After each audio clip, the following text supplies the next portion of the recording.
Good morning, everybody. This is December 3rd Technical Advisory Committee meeting. Welcome to December, last month of the year. Some fresh snow here in Colorado. We are going to record this meeting and we will go through the slide deck. I see some new folks, new names here. We'll go through kind of a quick background, and then we will jump into today's agenda topics. So I will share my screen.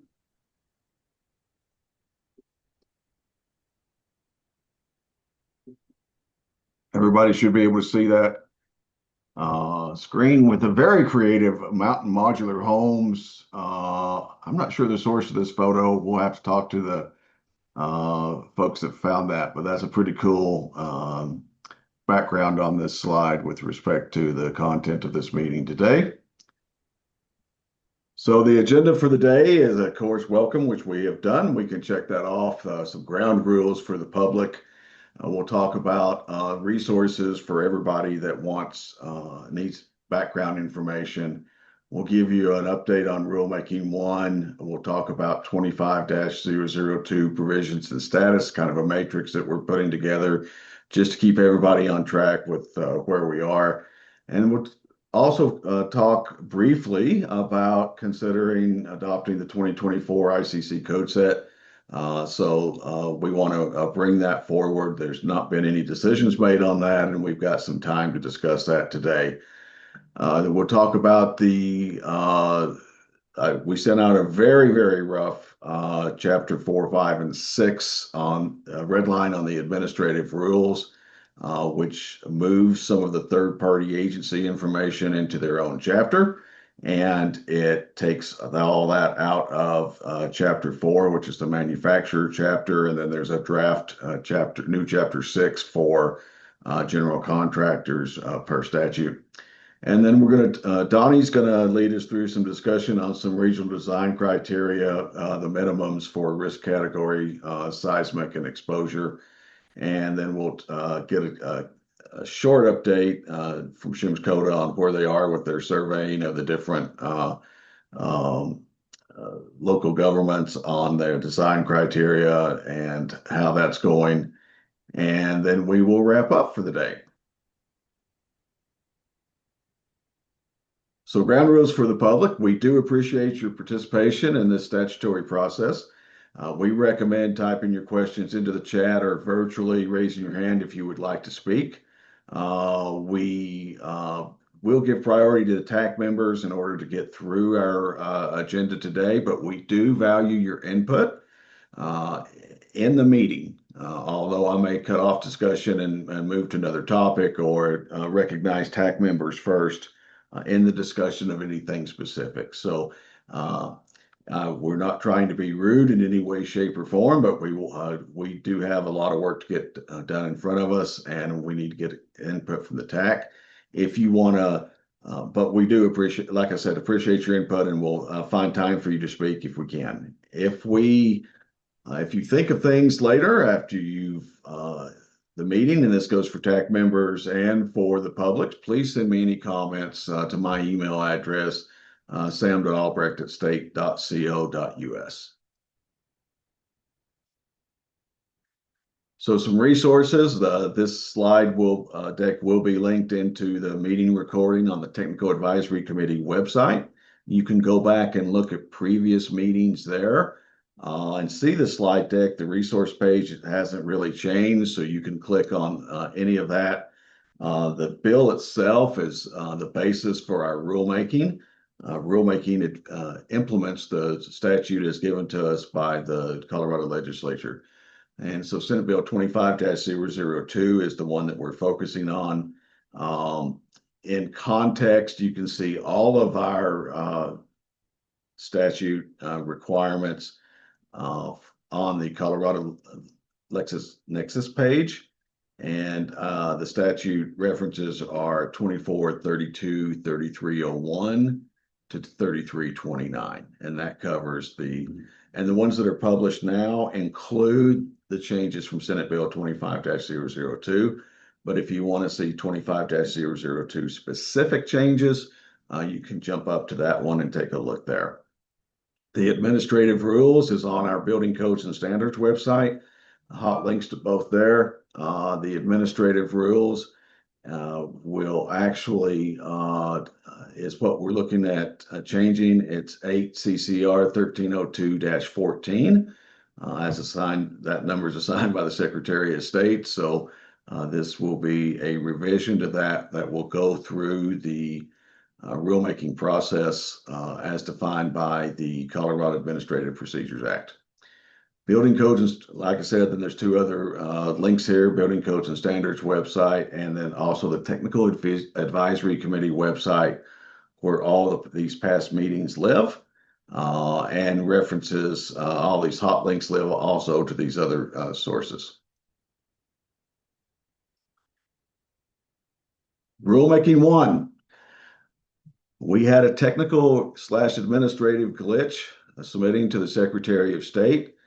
So we have to repost and hold a new State Housing Board meeting. We basically will have to refile for the public comment period. We will have a stakeholder meeting again, and we will then take any written comments. The comment period will reopen, and then we will have a new public hearing at the State Housing Board meeting. That new effective date for the rules will be March 17th of 2026, tentatively scheduling January 20th for that State Housing Board meeting in order to meet those dates. So if you remember, we basically had two major categories of changes in Rulemaking 1. That was the addition of business entity installers and other updates for installers, and then single exits in certain multifamily structures. Those were the two things that now will not be, as we go through the new rulemaking process, be effective until March 17th of 2026. Any questions on this? Okay. Rulemaking 1.5, as we talked about last week, we're now combining that in Rulemaking 2. It'll no longer be called Rulemaking 1.5. From this point forward, it's all going to be Rulemaking 2. This is where we want to make sure I have plenty of time to consider the review and vet thoroughly these the third-party agency chapter, the general contractor chapter, and what we're going to be doing with audits. So that was going to be the major gist of Rulemaking 1.5. We'll just do it all now into Rulemaking 2. Any questions on that? I apologize. I've got a head cold and some head cold issues going on. I'm going to have to sip this hot coffee throughout the meeting, and my voice may start to crack a little bit. I apologize.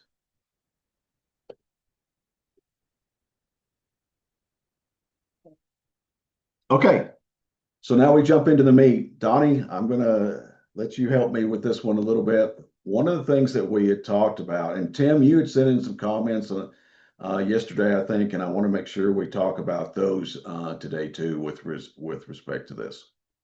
So the local jurisdiction, the 24 ICC code set does change some of the wind and snow loads. And so if we're coming up with regional design criteria, there is an argument to be made to go ahead and incorporate the 24 code set. The other thing that we had talked about was the accessibility requirements. And so the accessibility requirements as a result of HB 251030 requires the State Housing Board to ensure that the adopted codes meet or exceed the accessibility standards of the two most recent IBCs. So there was a concern on whether the 27 adoption, IBC adoption, changed the accessibility requirements which would mean that we would have to be on the 24 or the 27 IBC, or adopt or amend our 21 IBC accessibility matrix and table and information into the 21 adopted code set. Tim, I think I want to just talk about this one first and just put that to bed, because I think what you have informed us is that the 27 IBC does not change the base table for accessibility from the 21 or the 24. Is that correct? No, sorry, I might have not communicated that well in my question email yesterday. So the 24 and the 21 both reference the A117.1-17. So Right. if we went to the 24, we'd be enforcing the same A117. The 2027 is going to, well, we'll see here in the next year, but apparently it will be enforcing these A117.1-22. So as of the last hearings, the IBC hearings, that was not finalized yet through the ANSI standard process, but according to my contacts with ICC, Kim Parlberg, that I believe is pretty well wrapped up. So when it goes to the final action hearings, or the public hearings, I should say, next year, next spring, that would be in place and then adopted. So if you went to right now, if you went to the 24, you're meeting what that ordinance or the legislation reads. My other question was, as with state legislation that I've seen in the past, sometimes the language is not clear. I should say most of the time is not clear. But with that being said, my question would be is, when the ordinance, the legislation says meets or exceeds the accessibility standards, my question to you and Donnie was, is that going to include the base requirements in Chapter 11, which is the accessibility chapter in the IBC, and the means of egress, accessible means of egress, because there are some changes between the 21 and the 24 IBC in those sections. So that's something that we would need to talk about, I think, trying to see what the intent of that ordinance, legislation, and I'm not sure if you get that from your attorney to try to determine, or someone who was involved in writing that legislative language. Thanks. Thanks, Tim. So if I heard you right, so there are differences between Chapter 11 accessibility and 21 to 24, right? There are some. I've got a list, but I'd have to get that back together and go back through that. But we'd have to analyze that, I think. Okay. And so we need to take a hard look at that statute and see if it says, the way I'd read it several times before when I read it was that we had to be within the accessibility requirements of one of the two most recent code set that have been adopted by ICC, right? So as soon as the 27 is adopted, which is late 26, and we're going to have our rules done in effective July 1, there's still a possibility then, I guess, that we would need to jump over to the 24 at a minimum accessibility requirements no later than, January 1st of 27, right? That's what it seemed like that legislation would say. And it'd be kind of weird just to adopt Chapter 11 out of the 27. Anyway, pick and choose out of the code. All right, Sean, you got your hand up? Yeah, I had touched base with Eric Tompos at NTA and asked him for that comparison between the code sets.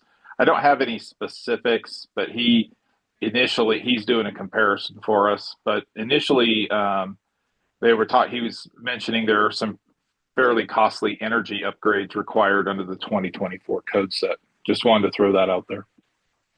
Okay. And that was, yeah, that was another big piece of the change. Although I thought the energy, the IECC, 2024 IECC, actually backed off of some of the installation requirements related to from the 2021 IECC. Yeah, that I'm not sure. Like I say, I haven't really dug into going through that part myself. So I'd have to hopefully get some more information here in the next week or so to comment further. Donnie, I'm going to put you on the spot. You got any thoughts on this?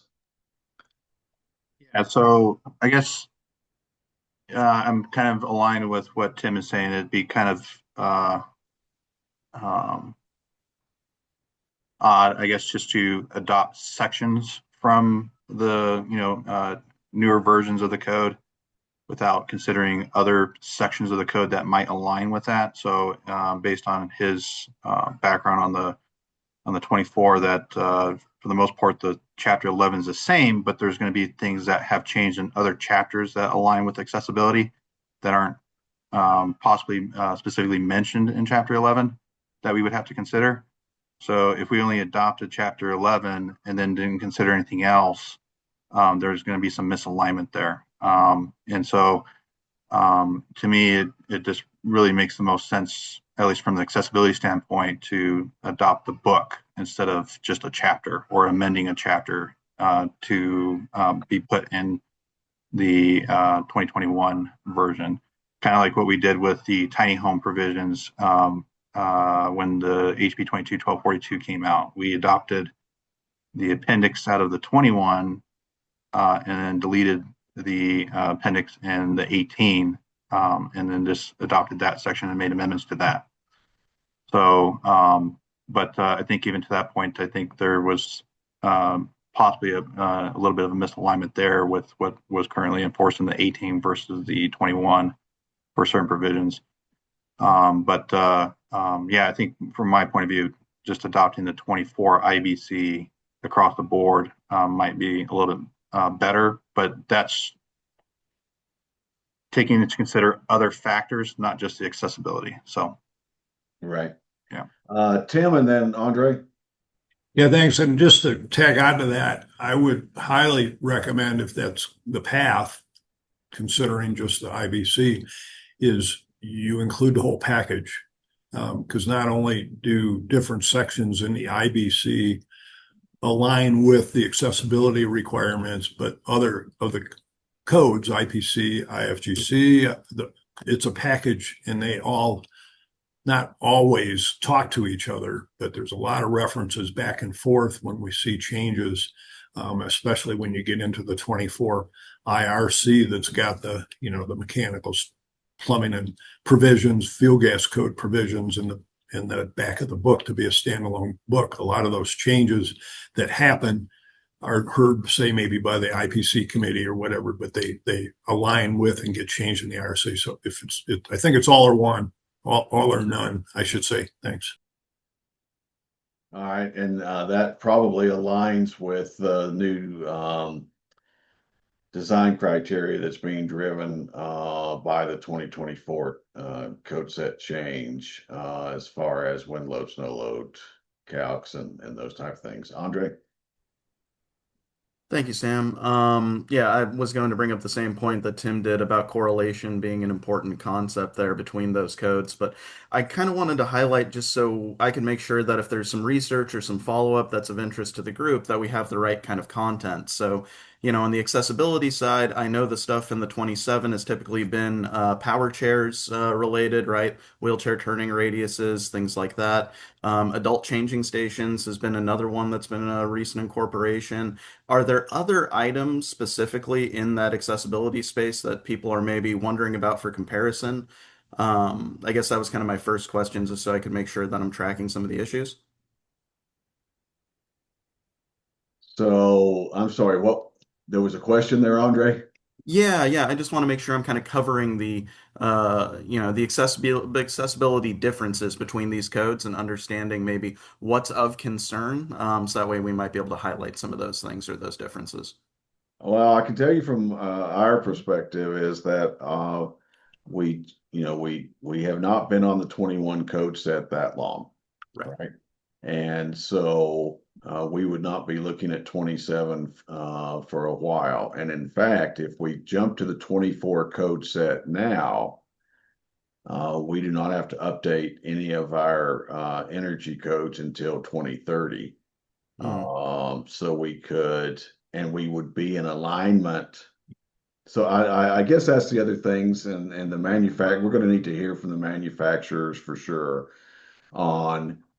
And Sean, it sounds like you're doing some preliminary work with your team on what the cost of production is from 21 to 24. Um, we like to stay on a code set for a couple years, but so to me, it's a big lift to ask the manufacturers to jump to 24 without some type of assurance or no guarantees ever, right? But that we would stay on the 24 code set for more than a year, right? And in the back of my mind, that's what I'm thinking that the manufacturers would want to hear. If the 20, if adopting the 24 code set now makes sense because of the regional design criteria changes and makes it more efficient to align wind load, snow load into the table for regional design zones, zone 1, 2, 3, 4, and 5, right? We've talked about. Uh, we might need to do that rather than base everything off the 21 design references, right? So, uh, Donnie? Yeah, I think the only concern, well, it's not a big concern, but I think it creates issues, is just trying to get clarification on the adoption of that section. So whether path we go, if we just adopt a section or we adopt the book as a whole, trying to clarify what we are adopting when it comes to enforcement of the accessibility standards, because the language that's in Chapter 11, this is an issue that I brought up with ICC in the past, and specifically talked to an individual that worked on creating the accessibility requirements, is that if you read Chapter 11, it tells you that you have to, when you're enforcing that chapter, you're enforcing that chapter and the ANSI accessibility standards. But a lot of locals, it's kind of split down the middle. Some locals will say that you're only enforcing what is in that chapter and that chapter only, and then you have to scope specific sections in the ANSI book to enforce those sections. So there might be changes that have happened in the ANSI book, but if you don't specifically scope those sections in Chapter 11, then you are not to enforce those. That's what some people would say, although the language in the code book says that you are to enforce both.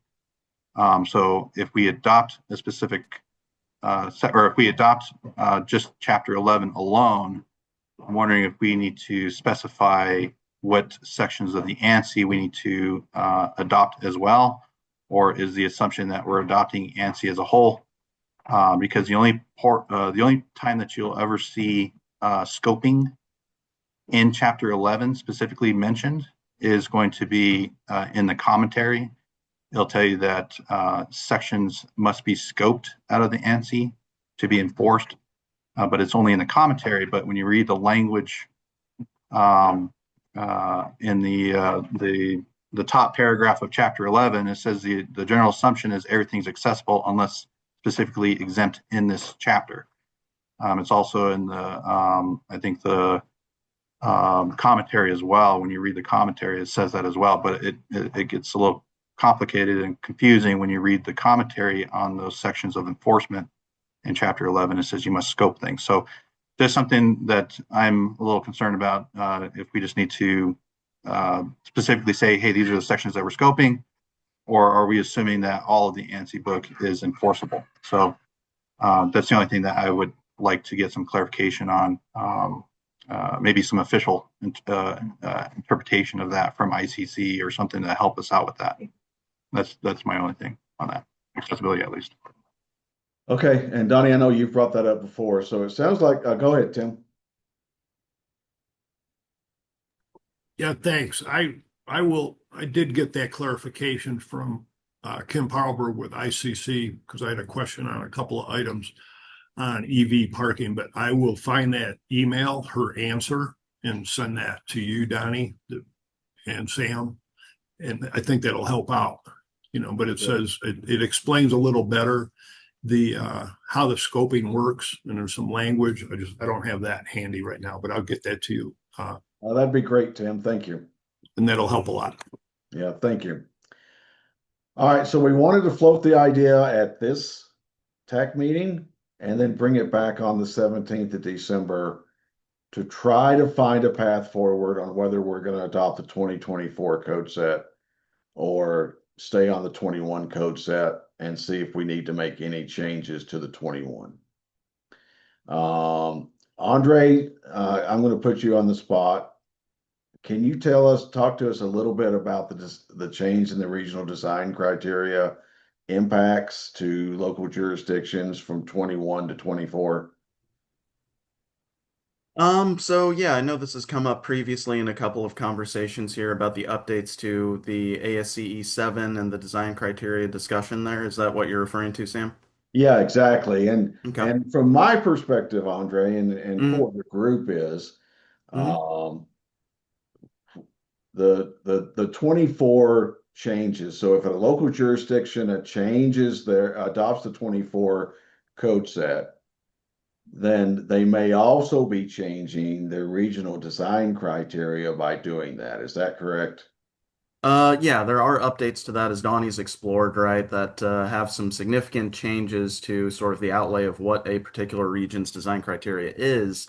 But as Steve Thomas brought up, that some of the interpretation with that as far as the reductions isn't expressly calculated in those tables. So I do have a contact through ASCE if we'd like to bring them in for a meeting that can probably spend a little bit more time actually addressing that.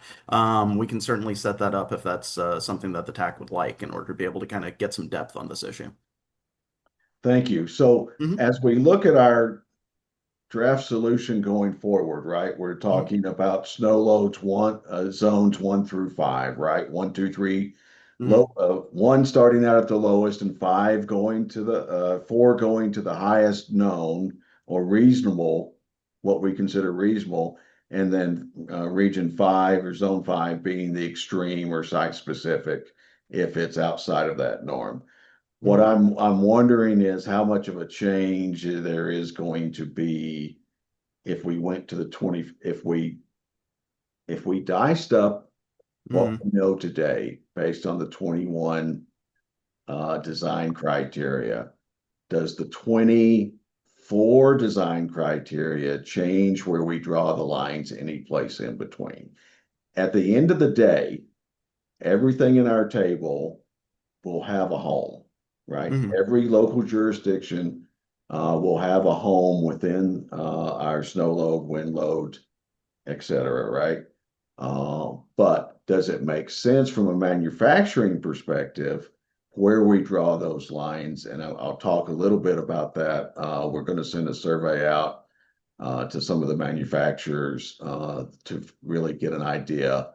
And remember, we're doing one set a table for residential and a table for non-residential. Donnie?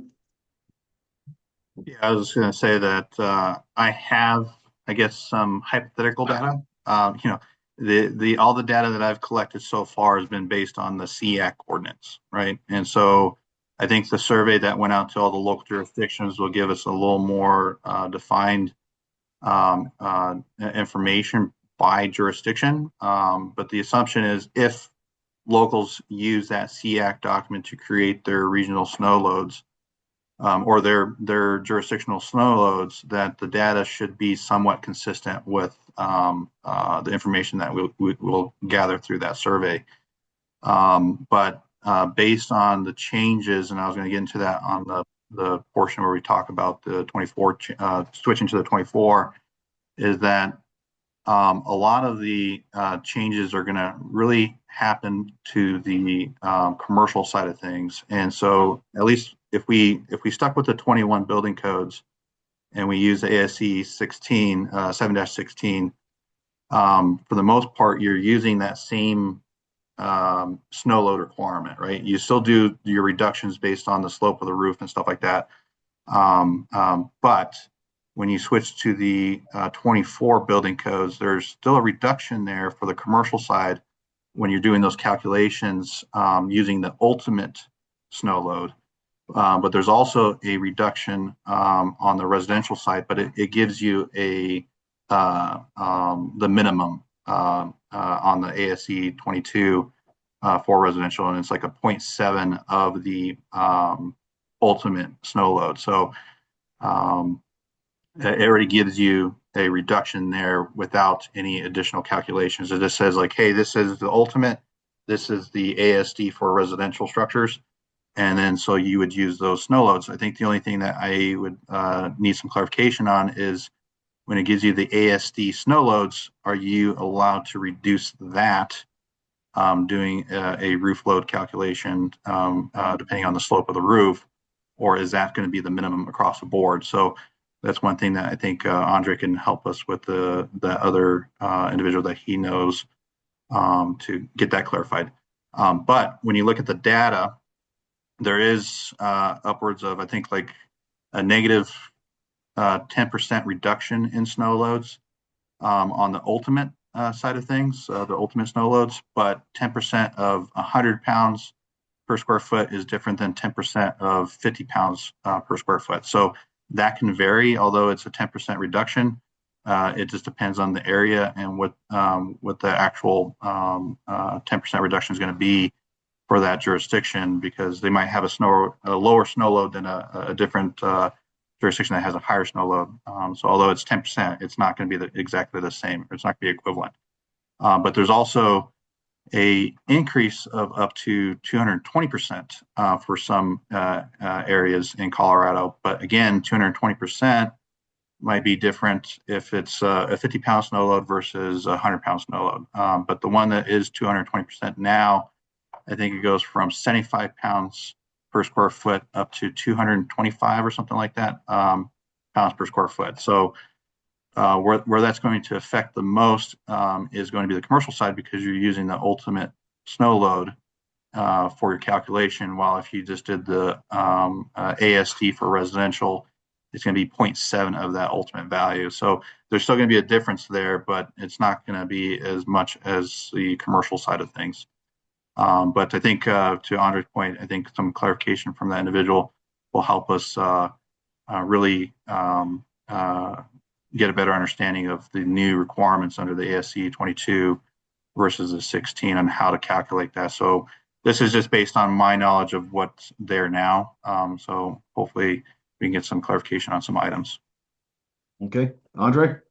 Yeah, I just wanted to kind of add to that for a little color because, I'm not going to pretend to be a structural engineer and be able to speak significantly to the changes made through ASCE 7's process, but I do know they have 25 years more snow data that they integrated into this, and they moved to more of a strength-based mapping procedure. And so my thought on that, in discussing the way that Donnie's approached sort of these bands in the state of certain design criteria that's more identifiable than, geographic or, regional county map, that kind of thing. I don't think that to answer your question, Sam, I don't think that it's really going to change sort of the way that those bands are going to work in some sense. I think it might refine some of the highs and lows. I think we might have more places that are concentrated pockets that are more specific in that design criteria because of that and move it into that tier 5 category. But also to think contextually, prescriptively out of the code, pretty much tables end, especially on the residential side, at 70 pounds for snow loading, right? So after that, we're in that place where we're typically relying on design professionals anyway. So I'm not saying that that's sort of a throwaway, say, that's the threshold, but I mean it just to say that we're already moving to places where we're getting that, that engineering to be part of the process in the first place. And these bans are just probably going to reflect different thresholds on more of that side than really the benefits of getting some prescriptive elements out of the code, just because that ends so rapidly, if that makes sense. It does. Thank you. Yeah, you bet. So, like I said, go ahead, Tim. Last comment, and then I'm going to change slides. Okay, yeah, a follow up just on the ASCE 722, in particular on the snow. I'm going through my process to update my municipal code to reflect the 24 package and doing the ASCE hazard tool. I know Donnie and I talked about that quite a bit. And what I found just in my jurisdiction, Broomfield County, Sidding County, I've got ranges from the Southwest that are 43 pounds per square foot. This is using the IRC portion of the ASCE tool, all the way down to in the Northeast, say around 38. And I'm currently 30 pounds per square foot. So I'm struggling with how to do the new ordinance to reflect just allowing someone to, or requiring or allowing someone to use the ASC 722. With that being said, I think that currently and still in the future from the Division of Housing, you would be requiring the manufacturer to meet a certain number minimum or match what the jurisdiction is if it's higher. Is that correct still in upcoming? Well, the way I was looking at it was that the band for snow load would be 1 through 5, and the construction plans would pick the most restrictive that would cover. So if they want to meet your 43, and we draw the line at 45 at the top of a band, then that's the band they would use. Okay. All right. Thank you. Yeah. So it will take in the most. But the manufacturer will get to select if that's how they design that unit and what they build to, is in case they want to use that plan over in multiple areas that had a 43, right? Or a 40 or a 30. They could go, certainly higher. And so it gets to that cost of production, right? On where but every accommodation would be 1 through 5, and there would be an option there for everybody in the state to be compliant with all local jurisdictions. Okay, cool. So for the 24 discussion, we're going to do some little internal research on the scoping. I would ask everybody here, if you have concerns about going to the 2024 code set in whole, because it's just easier if we go to all the entire set, the IRC, the IBC, fuel gas, the whole set, right? Including IECC. If you have any concerns about that, please email me the sooner rather than later. Dean, do you have some comments? Yeah, just for the sake of context, and we had a sidebar communication about this as well, but big picture, and I'm not a factory, but I am a designer. We're already designing in 2024 in Colorado as well as in other states. If we were having this very conversation 1 year from now, would it change how we feel about what we're talking about? Because the code is always changing, right? And so every factory who delivers product to multiple jurisdictions inside and outside of Colorado is going to be working in the 2024 code 100%. Like, that's already happening. So I just want to kind of set the table there, because as we think through this, we probably should acknowledge the fact that we're already moving into 2024 in 20 some odd days. It's going to be 2026. 2024 is already going to be 2 years old. And so, if there is a clean path to this that doesn't have a bunch of weird amendments and alternatives and adjustments and things like that, I think that's going to be better for everybody, because it's going to be easier to understand and easier to follow. Okay. Thank you, Dean. Appreciate that input. So we're going to jump now into that kind of our responsibility, the provisions and status of 25-002.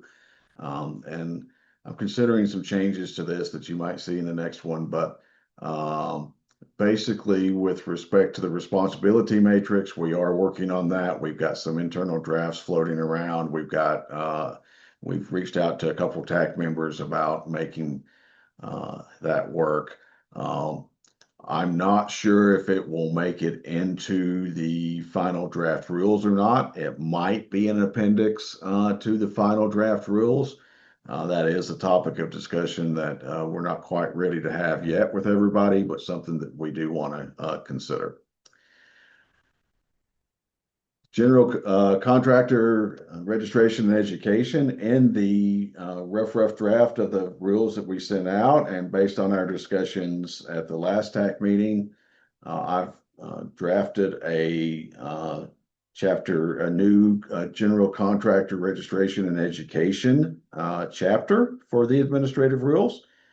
This will require registration for GCs that are doing either site prep or OC work. And again, that ties to the responsibility matrix, right? For all factory built structures. Unless there is a local government licensing requirement.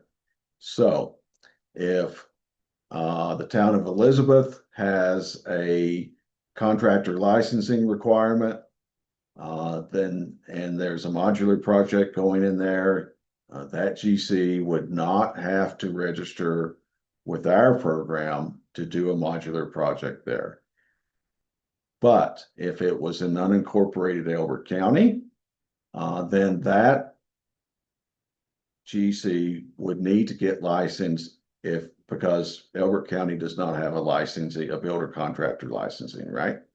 That's how the registration side is going to work. The education side is a requirement that everybody has to have education on factory built structures. Mo? I think the simpler way of explaining the registration side, Sam, is it's a statewide registration. It just doesn't have authority in a jurisdiction that licensed that individual, right? So it has only authority in those parts of the state where they're not required to be licensed in those jurisdictions. I think it's the simplest way of saying that. That is correct. So that would be a statewide. So if they were doing a modular project in unincorporated Elbert County and in Lincoln County, one statewide registration for building contractors working on factory built structures in either of those two situations that I mentioned, you could take that statewide, right? Now, it will not supersede, and I'll talk a little bit more. I've got another slide that talks a little bit more about that. It will not supersede a local licensing requirement.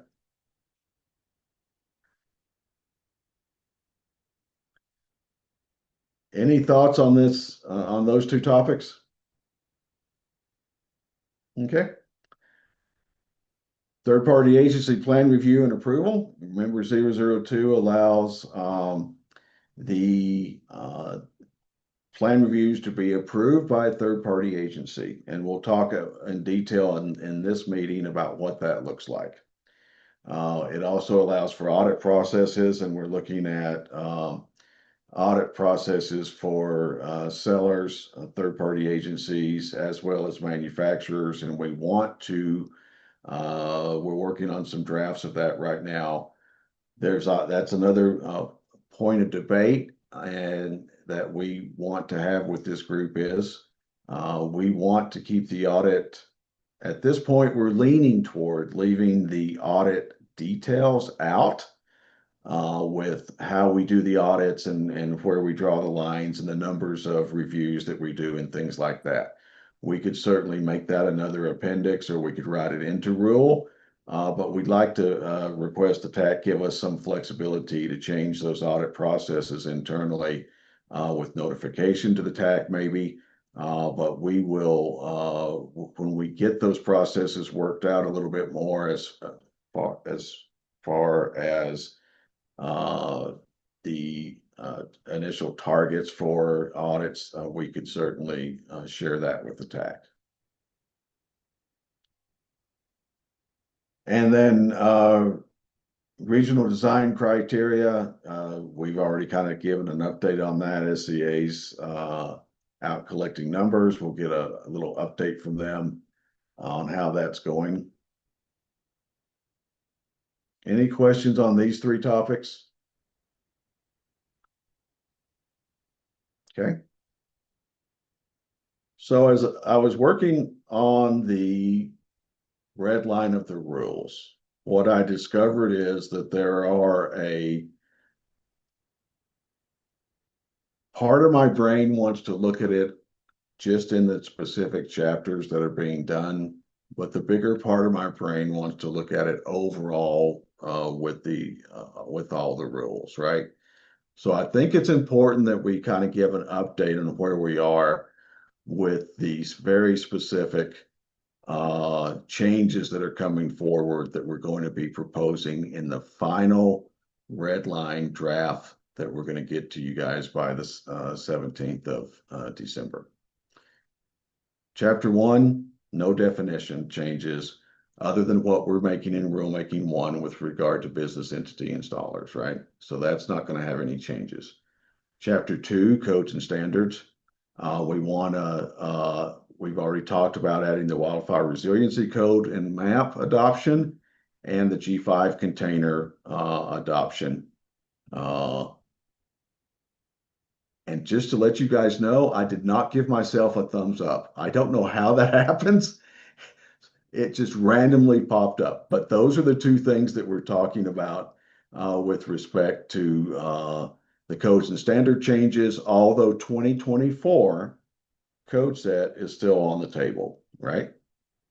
Chapter 3, major fee changes as we go through, adding registration for building contractors, education fees for those, registration fees for third-party agencies, the audit fee schedules, those type of things. So there is going to be some changes to to the chapter 3, right? And that's a big change. And then chapter 4. Chapter 4, basically what we're doing is we're trying to keep that chapter focused on the manufacturers. And so if you remember at the bottom of chapter 4, we had all the third-party agency rules in there too. And that's now going to be moved to chapter 5, which is a new chapter for registration, certification, education, et cetera, right?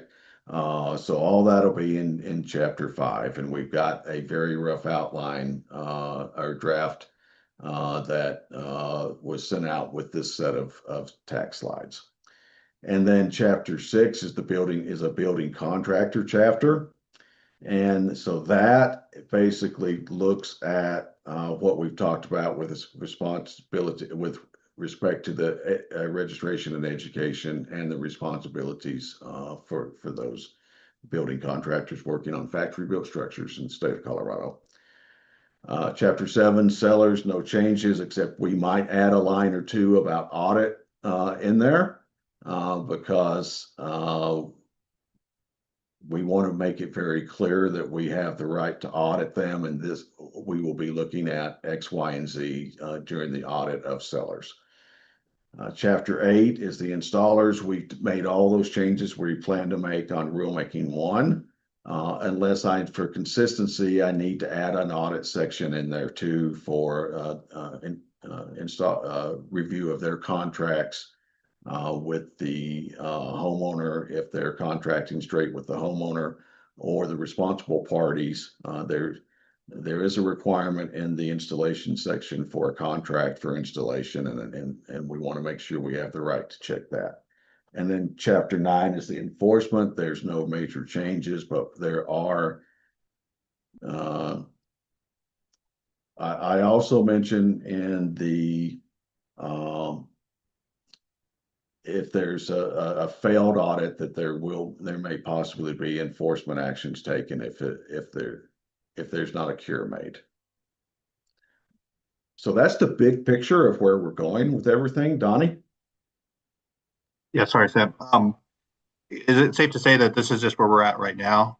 Just because, like, just for instance, something that came up in my head when you were talking is, um, I don't think there's a clear definition of a building contractor for our specific requirements in statute. So maybe adding a definition in our rules that specifies that the building contractor is the individual who's responsible for completing the work on site for the structure's construction. Yeah, an individual or a firm that, Yeah. that is responsible for on-site preparation and or I'm sorry. So yes, we probably need to add that as a definition. Okay. And it's just so that if somebody else has any other things that that they can think of that we can define or clarify a little bit better, and at least in chapter 1, we can Yeah. still accept those suggestions, I guess. Yep. Yeah. And that's what, I had thought about that too, Donnie, to be honest with you. And that's why I say no major changes. To me, that's a minor change or minor addition, right? But it will be useful for when we go into our stakeholder interested party briefings that we make very clear what changes we're doing by chapter. Any questions on this overall picture? And then I'm going to ask you guys to take just a minute and think about whether we need 2 more chapters. And we're still talking about this internally. One would be a chapter for local governments. And so Sam, Sean, and Tim, think about if there's a roles and responsibilities clarity that could be added into a chapter for local governments. Wouldn't be a long chapter, but it might clarify some of the stuff in statute a little better with respect to those local jurisdictions. Okay. And the other one would be more of a responsibility chapter for other state government or Colorado organizations. Where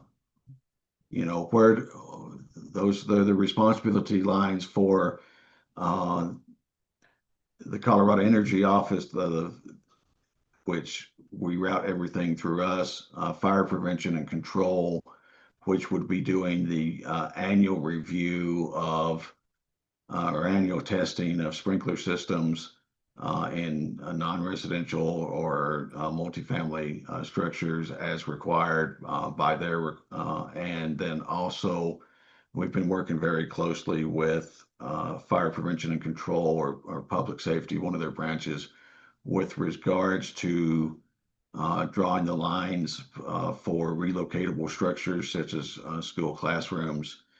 They want to permit it, but they want us to do all the plan, and they're agreeable to us doing the plan review and the inspections for those units. They only want to see it when it's completed, but they do want to permit it also. And then then there was one other state agency that DORA, very clear on what DORA is responsible for doing. And so everybody there can have input on those 2 questions also, or we can have some discussion about it right now. If you think that those would add clarity to our administrative rules as a complete package, if we tried to have a chapter for local governments and a chapter for other state agencies. Okay. Mo? I mean, I personally think it would. I think there's going to be some redundancies, obviously. The bulk of it will be covered in the third-party agencies for some of this. But, there's always confusion about who's responsible for what. So as much clarity as we can provide and provide specific rules, they're not chapters, by the way, they're rules. Yes. Then, and someone is interested in that particular, type of rule, they don't have to go digging through the rest of the rules to find that information, right? If they want to just know how it works with the local government, or they want to know how it works with, other state agencies, they can just go to those sections of the rules. So that it makes sense to me. But of course, the devil's going to be in the details, so we don't unintentionally create more confusion while we're trying to add more clarity.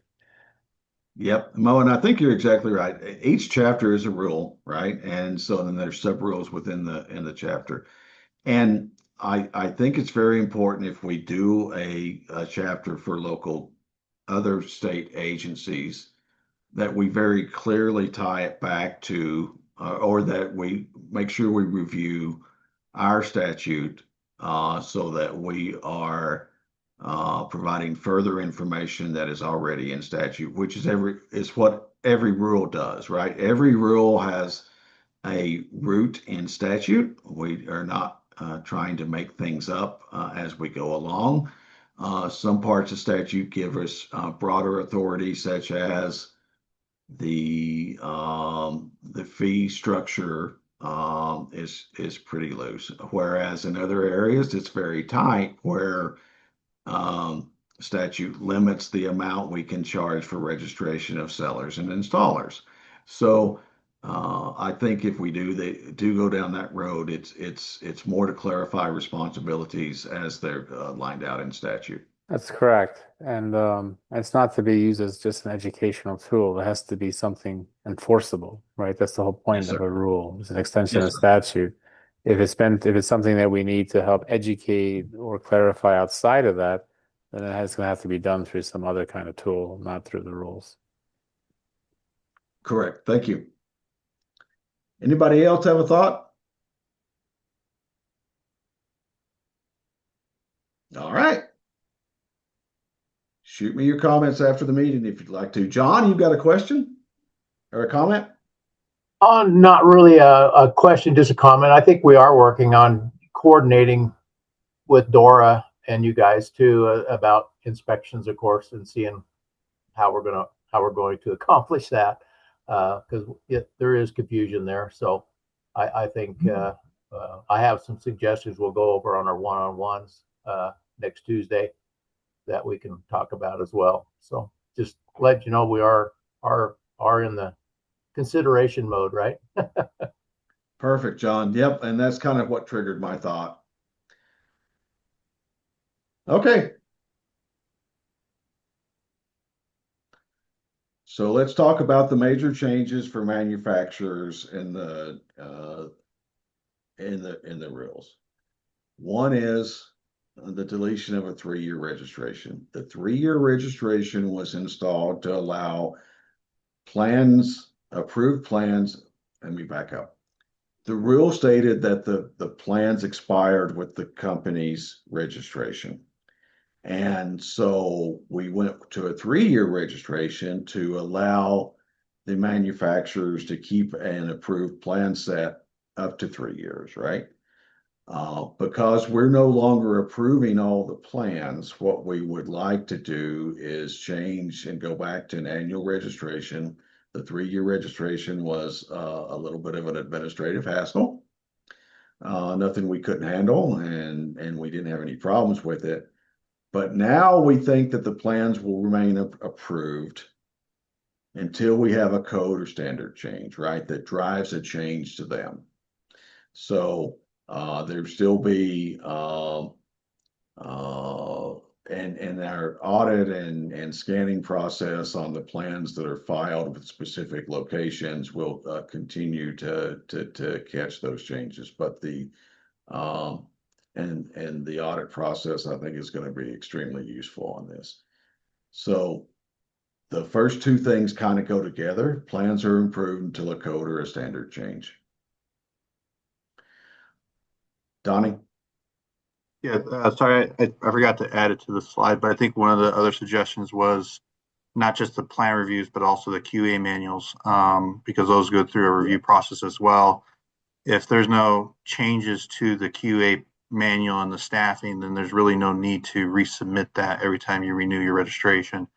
So, there is no specific fee for reviewing the QA manual. It's just part of your registration fee. We've been reviewing the document to ensure that it complies with the minimum requirements that are on that checklist for the QA manual. So just something to add into that.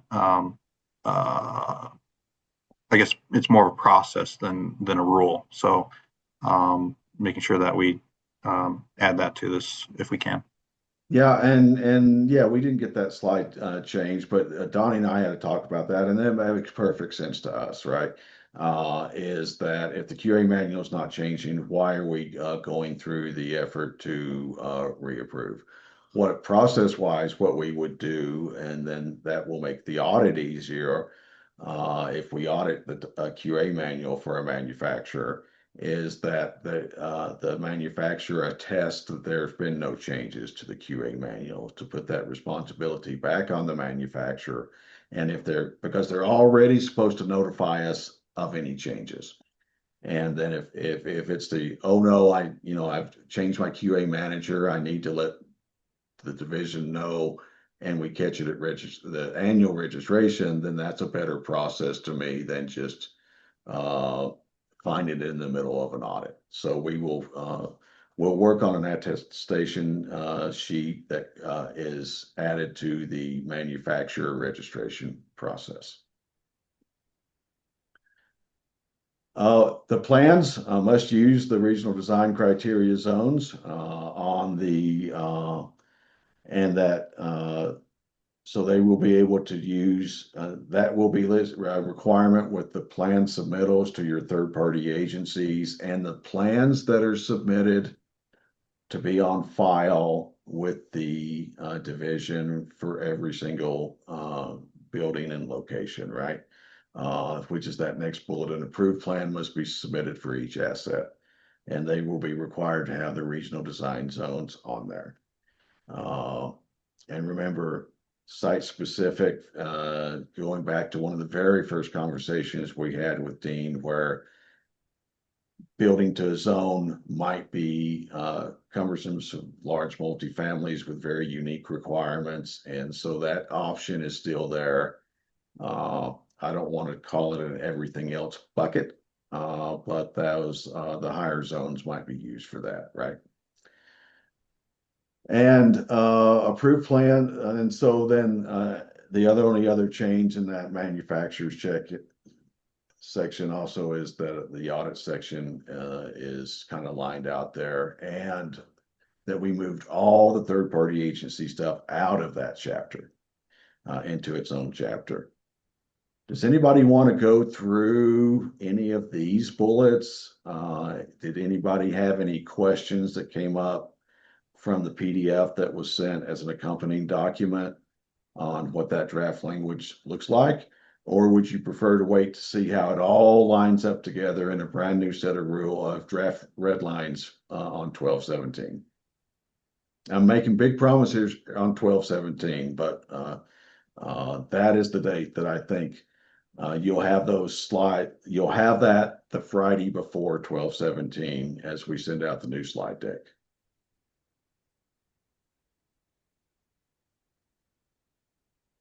Okay.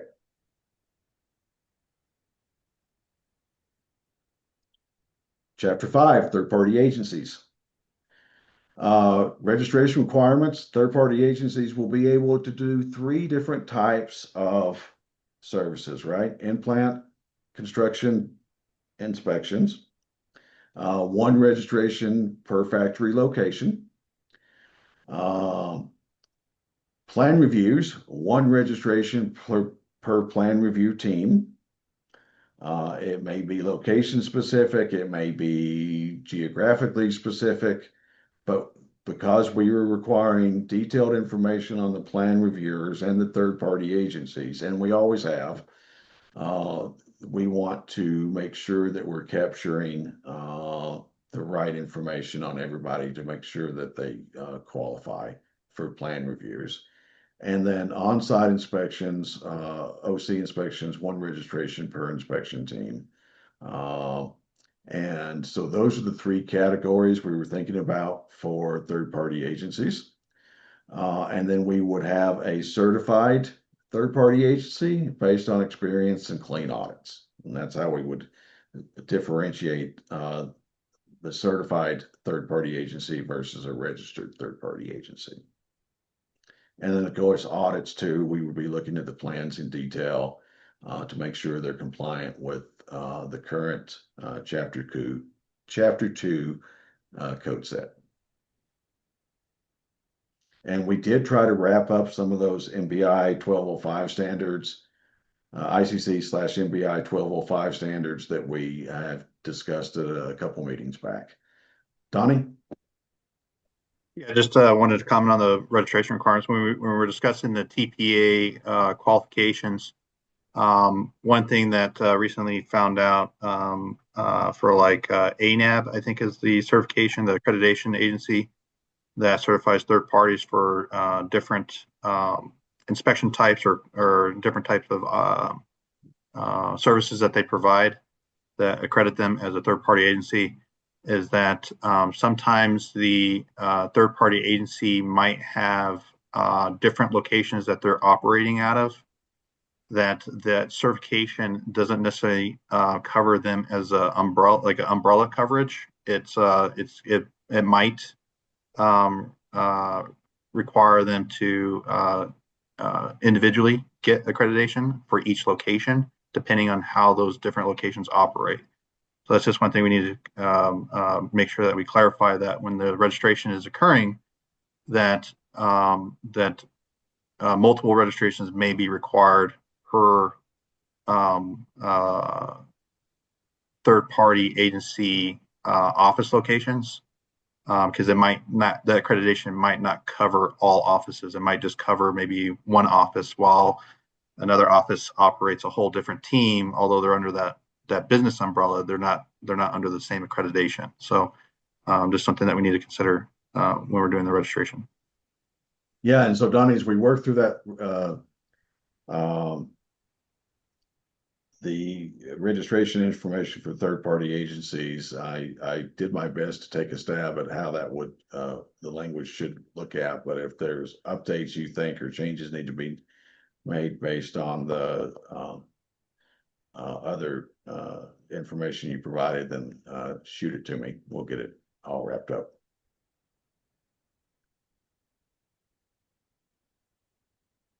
Questions, comments? This ties very, very closely with the responsibility matrix, right? The other thing is that it is still in that Chapter 4 for manufacturers, is that they are responsible for the compliance and completion of the unit per the construction drawings, whether they outsource. If there's a problem with the plan set, then ultimately they're responsible for the unit on the ground, right? And so the on-site completion work and correcting and curing any correction notices that come from the division with respect to any aspect of the unit completeness is still on the manufacturer. The manufacturer is still required to contract with an approved, I've used the term throughout the red line, approved third-party agency. You know, as we transition to this, we hope to have all this lined out and well in advance of 7/1, but we will work around and making sure that there's no impact to any production schedule out there. So if you see something that's you need help with, or we'll figure out a way to make it work. Any thoughts on this part? Okay.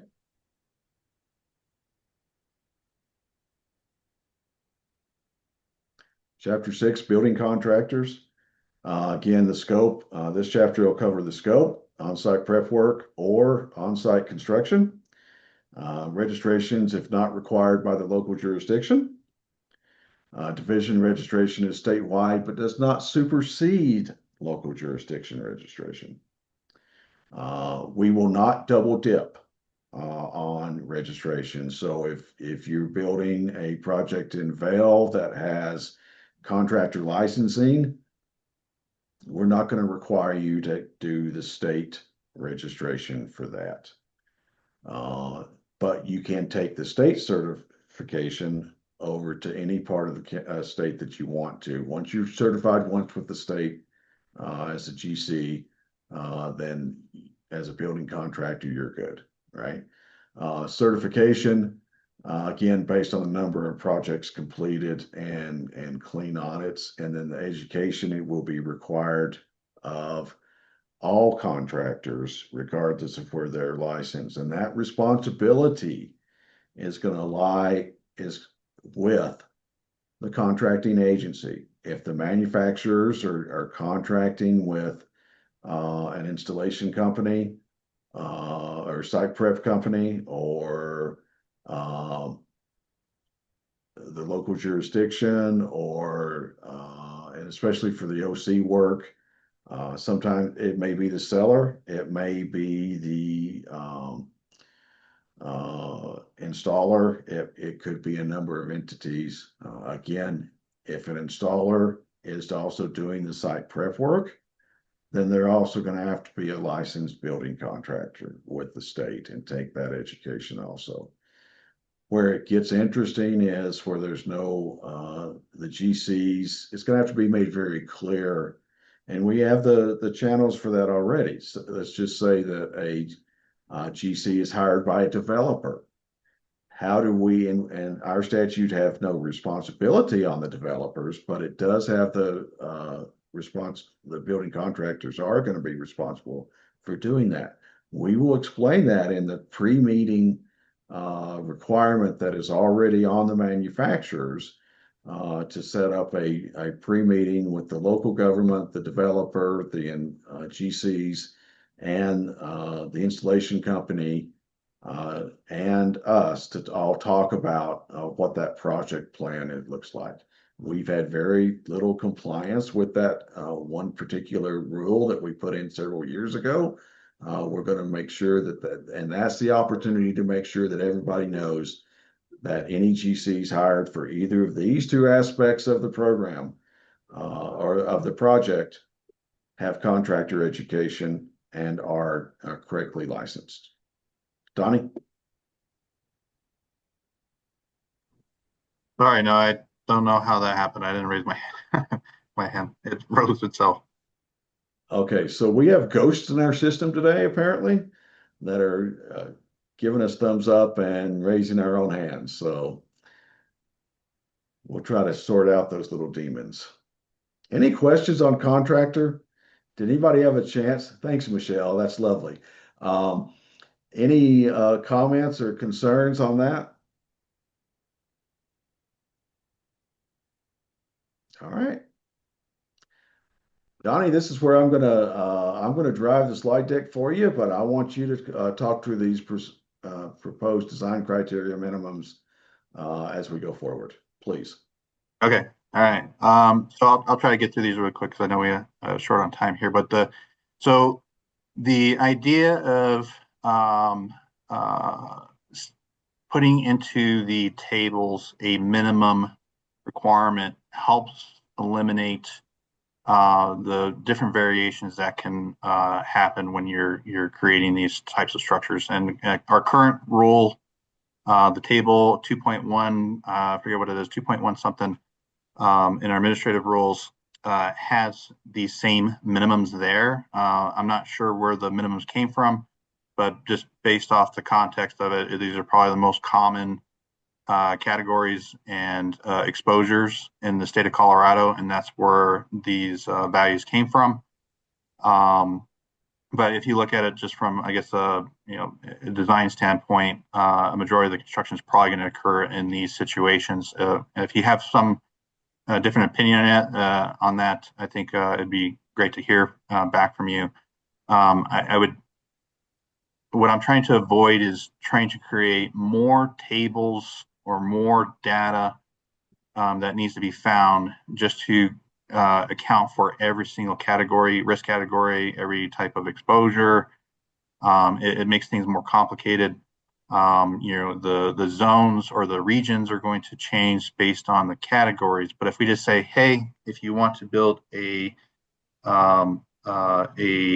mass production of unit A, if you build to this risk category, this exposure, and this snow load, this wind load, using those exposures and risk categories, the seismic, wildfire mitigation requirements, all the different design criteria, these are the areas that you would be able to install that structure. Now, if there's some kind of outlying situation where, like, hey, it does go to risk category 3 for the wind, then that's what that zone 5 is for. It's the zone 5 is really to capture anything that exceeds regions 1 through 4, or if you are a site specific, like, hey, majority of our products are going to be category 2, but we have this one project that actually is going to be a category 3.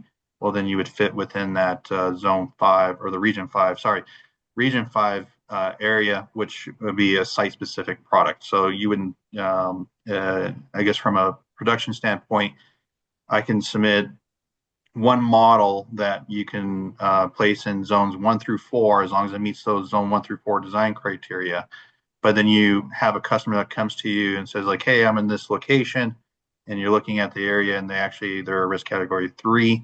That would exceed the table from regions 1 through 4. So you would just do a region 5 site specific, and you would just submit one separate plan for that specific model, and then account for that specific situation that one time. And then you just continue on with your risk category 2 situations, structures that you're building. If we try to account for everything, like I said, it's just going to make the tables more complicated. It's going to, although the tables will still work if you did them individually, it's just you're going to add more to the rules, and you're going to have specific data for each one of those specific categories. So I think majority of you would agree that the less complicated this process, the better it's going to be for us. So if we just set a minimum for these specific regions, we start with risk category 2, unless somebody has something else that they would suggest.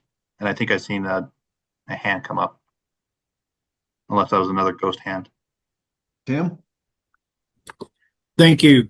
Question, I don't know, really not familiar with how many manufacturers do product that's non-habitable, which would be like agricultural or detached, non-habitable, which in the IBC could be considered a risk category 1. With that question, I would assume that if they do, they could come in and say, I'm going to build this product that's non-habitable, meets the risk category 1 definition, and you guys would review that as an alternate design and still just leave the minimum. I agree having just the minimum, but just to still allow that to happen, if maybe very few times. Yeah, and so that's what I was saying. Anything that's outside that minimum would be the region 5, right? That catch-all. Like, hey, it's not region 2, it's region 1, or it's region 3, or region 4. Risk categories. You would just fit within that region 5 site specific. So, but you have the opportunity to build a model that can fit in the majority of the areas around Colorado using risk category 2, right? And even if it is a risk category 1 area and structure, if they wanted to avoid submitting multiple designs, they can still design to the risk category 2, right? It's just more stringent, but they have that option too. If they don't want to do that option, then it goes to region 5 site specific. Okay, so there's always going to be, at least in my head, I can't think of any scenario where there's not going to be a region on that table that you can't build to, because it's either going to be 1 through 4, or it's going to be region 5, which is a catch-all. Okay, Mark? Hey, Donnie, like battery rooms, control rooms, stuff like that, they're really not inhabitable, but they are occupiable for short durations. Where would they fit in? Because they're usually a risk category 3 or 4. Yeah, so that's a good question. If through the review it falls under the 3 or 4, then it would be a site-specific product, right? So Okay. this is just saying this is the minimum category. If we just put the minimum, like, hey, this is where you're going to start at if you want to go outside of that. And then also depending on the review, just because they put risk category 2 doesn't mean it's going to be accepted that way. You still have to do the review of the product, and if it actually needs to be to a 3 or 4, then we would resubmit that plan saying like, hey, you're actually, based on your design, you fit within that category 3, category 4. So you need to submit this, or you're going to have to resubmit this to meet those design parameters. And then this would be recategorized as a region 5 building. Hello? Thanks, Does Tom. that make sense? Yeah, it does. I'm just trying to work this out, especially with all the solar harvesting and stuff going on in these battery there. rooms. Yeah, so that's why I said that if Sorry, we yeah. if we try My to husband account wanna for share an office, all so- risk categories, it's going to make this more complicated. So if we just start off at a minimum and to say, hey, regions 1 through 4 just built to the risk category 2 requirement, there's a greater chance that you're going to be able to install that structure in multiple locations around Colorado. It's not going to account for every location within Colorado, but region 5 will help with that, where if it is a risk category 3 or 4 or 1, that there's still an option there for a manufacturer to build to, at least within the table itself. Okay. Oh, I apologize. Yeah, that makes Any sense. questions? Oh, sorry, Mark, what was that? No, that makes sense. Okay. Is there any questions on the risk category or any concerns starting out at 2? No? You want to go to the next slide? Any other questions, Donnie? Do you want next slide? Yeah. Hold on, I see it. Okay. I was just checking the chat. All right, again, risk category, or not risk category, category B seismic. That's just another minimum that we already have in rule.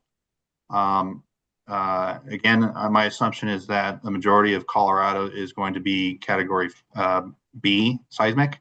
Not saying that all of category or all of Colorado is going to be category B, but a majority of the structures that have been submitted to us in the locals data would be most likely be category B. So again, it could be different than if there's another minimum that you can think of that would be best suited for these structures to start off of, then please let us know. But category B, I think, is just a good starting point. I think Denver has category B. There are some A's around Colorado that I know of, but they're very few. So again, category B, just starting off there. Same concept. Instead of creating different tables for different categories, let's just start off with a minimum. Anything beyond that goes to region 5. Any questions or concerns on that?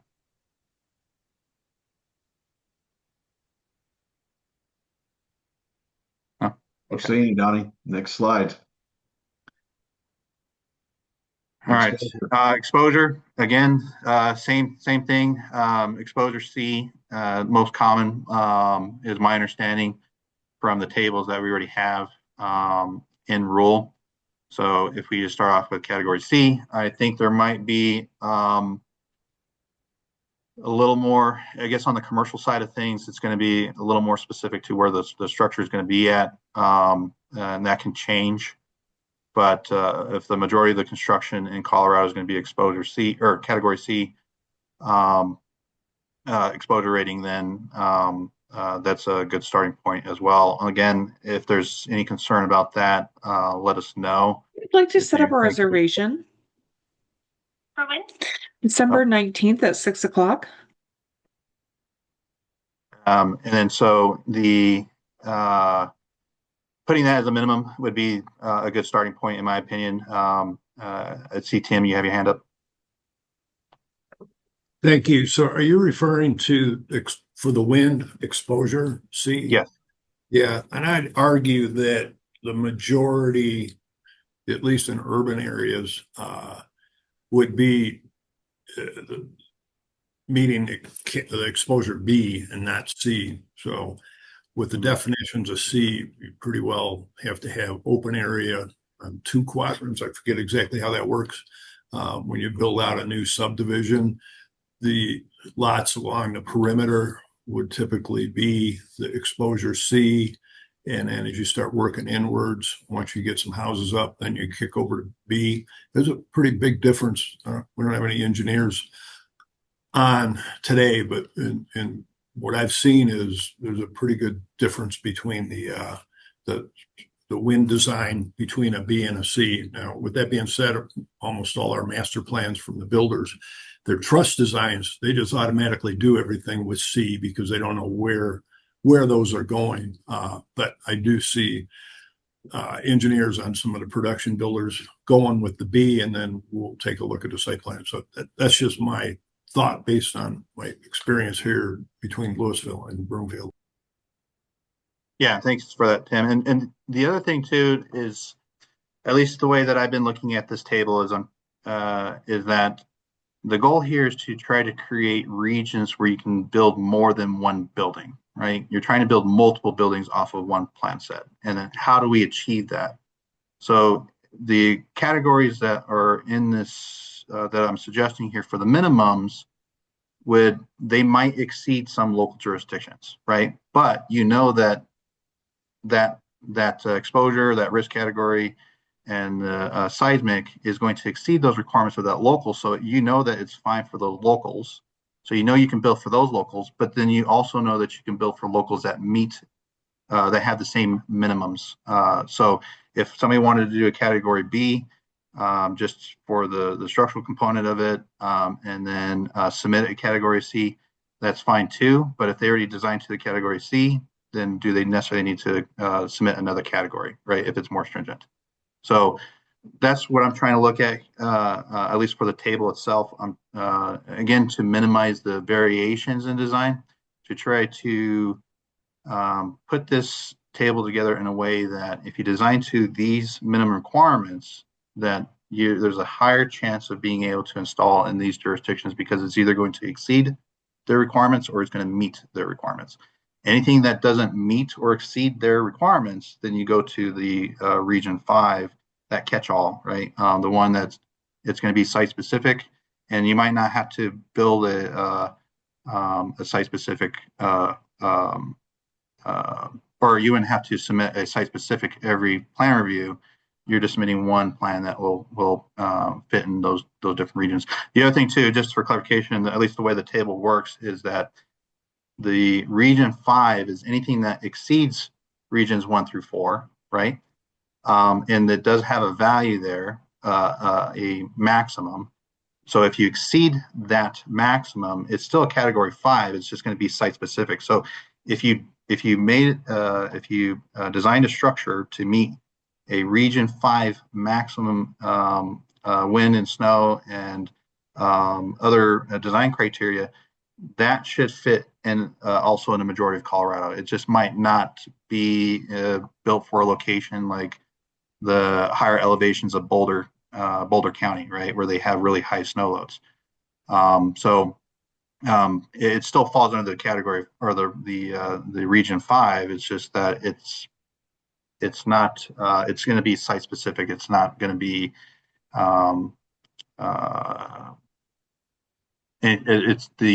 It's still going to be Region 5, but it's not going to be limited to the maximum on that region. It's going to exceed that. So, okay. Any other questions or concerns on the category C?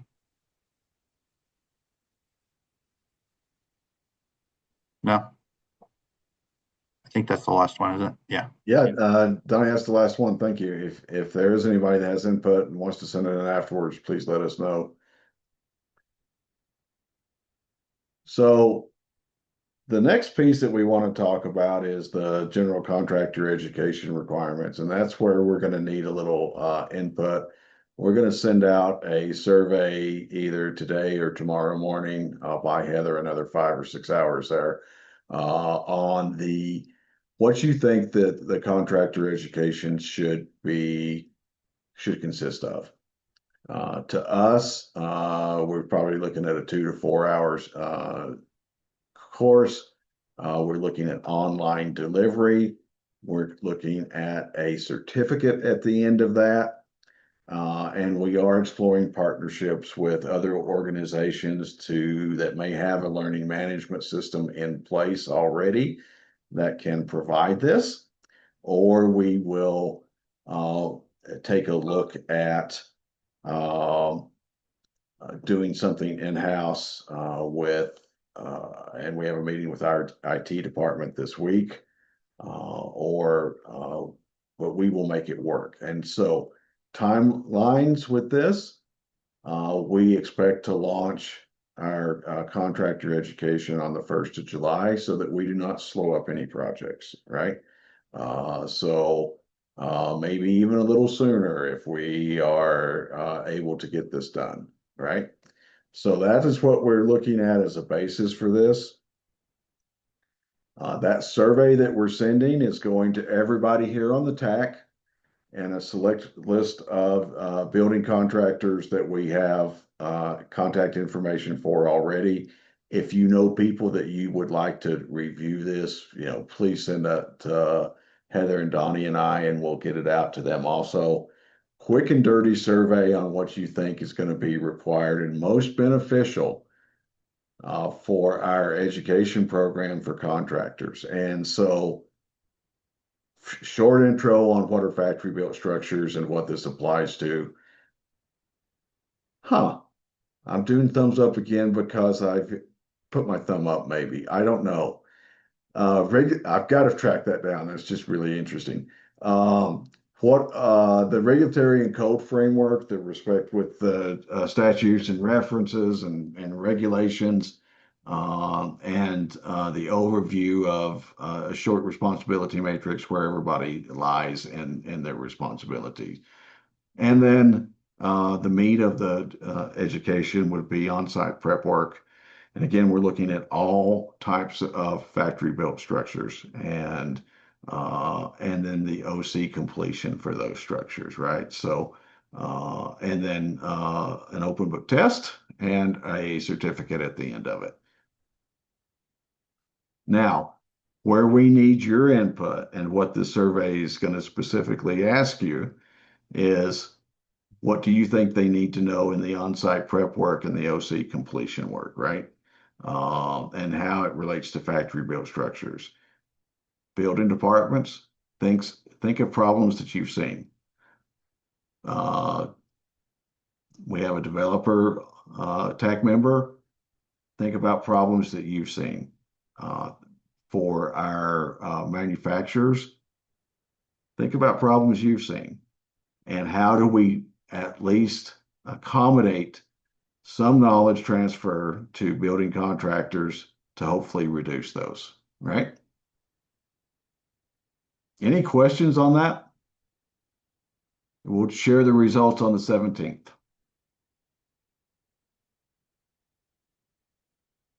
If anybody knows of an organization that could provide this, we've talked, Tawny and I have talked with Rocky Mountain Home Association. We've also talked to MBI. We're talking to some of these contractor organizations, GC contractor organizations, if they have an LMS in place. Otherwise, we'll create our own.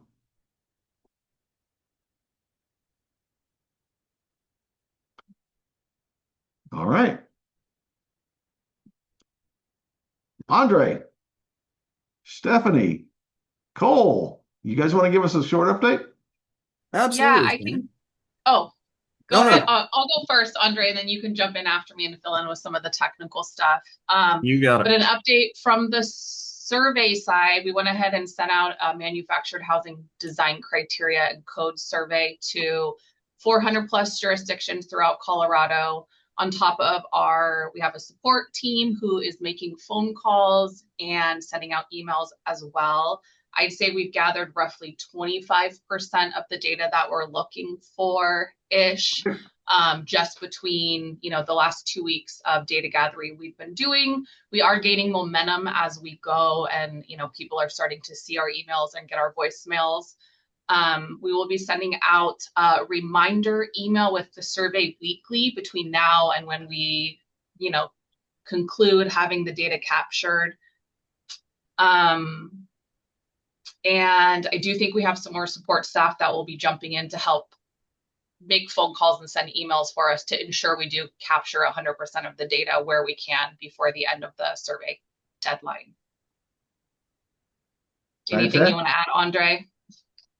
No, I think you covered the big stuff on our end right now, which is that we're knee deep in the information gathering phase. As soon as we have that, just to remind everybody, the timeline is that we are looking to wrap up by Christmas, right, for submittals. So if you hear about anybody asking about this, please let them know that is our deadline. That gives us kind of a week to the end of the year to hopefully follow up with any stragglers. And then we're hoping to report to the TAC first week of January there with that, what is that, January 7th, I think is on the calendar there, TAC meeting. Yes. We're hoping to have a statistical analysis, ready for you for at least a first look by then. So that way we can kind of take a look and see if that's aligning with, decisions being made and trends in the data, or if there are tweaks that you'd like to make.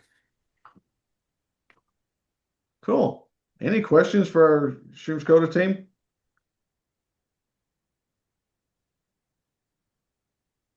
All right. Just want to remind everybody as we wind up today's meeting, Rulemaking 2 schedule, effective date of June 30th of 26. March 11th, comprehensive draft rules sent out. You'll be getting, like I said, by the 17th, you'll get a draft version. And then March 11th is the final one that we will discuss as a TAC sent out on March 11th. March 18th is the meeting for the TAC and any interested parties to discuss those rules, right? Because we have to file those on March 31st with the Secretary of State. And then March 5th will be the public rulemaking hearing and adoption by the State Housing Board. May 25th, 20 days later, we file those adopted rules after a legal review has been completed by the AG's office.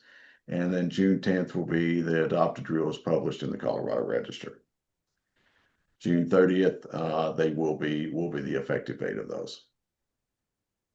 Any questions on the schedule? Next meeting, December 17th. I've kind of already laid it out what we're going to be working on. We'll dive into deep detail on the overall rules, that first draft of the complete rule set. We will prioritize the discussion probably by chapter. We'll also have the new fees there for folks to look at. We're going to start dialing in the code changes that we've talked about. Those will be in the two we've already talked about and are kind of comfortable with. And then the 2024 code set, we'll set apart some time next meeting on whether or not we're going to wrap that into the rule set, right? So please send me feedback on 24 code adoption. And the responsible parties matrix that we're looking at. Just some other quick notes that I should have mentioned earlier on the draft rules. All those appendices at the end of the current administrative rules will be taken out and made as reference documents if needed on the website. Really just kind of looking at two appendices now. One would be the appendix for the design criteria matrix and an appendix for the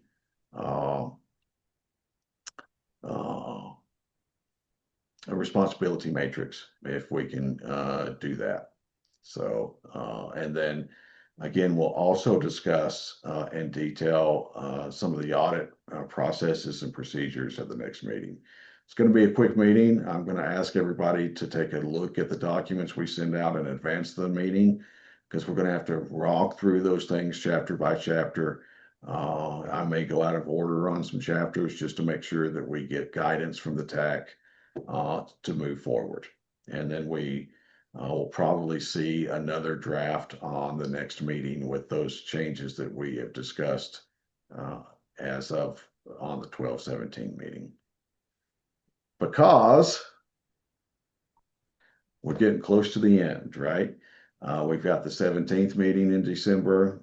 We've got the January 7th meeting, and then the 21st.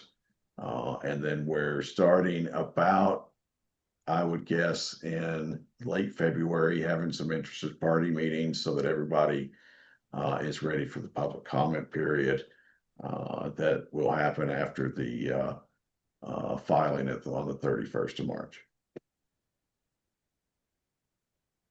The other thing is, once we finish rulemaking 1 redo, we will also have an interested parties meeting to talk to the installers and anybody else interested in single exit staircases about those rules. It was tentatively scheduled for the 18th of December, I think.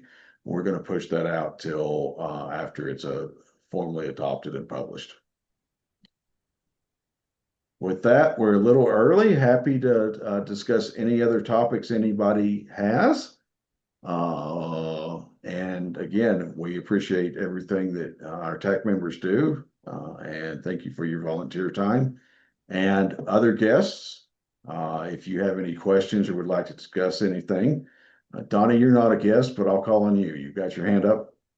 Yeah, just real quick, I want to thank all the TAC members as well. And then also their voluntary time, not just for this meeting, but also the one-on-one meetings that we've been having. I think it's making these conversations a lot easier so that they're not, there's no surprise, during these conversations here as a group. But if I haven't got to you yet on a follow-up meeting, looking forward to seeing you on that follow-up meeting. And then also let everybody know that I am getting some feedback from some individuals. And so that stuff I'll go over with Sam so we can put on future slides for some suggestions that TAC members are coming up with that we can propose and see where those ideas go. Okay, that's it. All right, anybody else have anything? Well, I am going to stop the recording.